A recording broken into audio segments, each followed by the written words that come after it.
পৃথিবীর প্রথম আজান সেটা কে দিয়েছিলেন, কোথায় দিয়েছিলেন, আর এই আজান কোন দেশে শুরু হয়েছিল?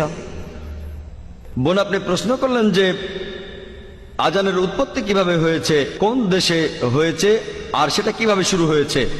বোন, আজান শুরু হয়েছিল আরব দেশে, আরবের মদিনায়।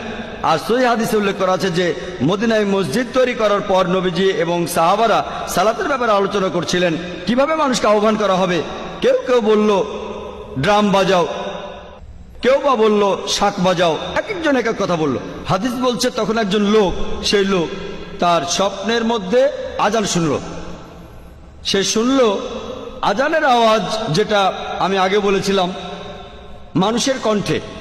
খবরটা তখন নবীজির কাছে পৌঁছে গেল, আর নবীজি বললেন সে যে কথাগুলো শুনেছে সেগুলো শুনতে খুবই ভালো লাগছে, আর সালাতের জন্য মানুষ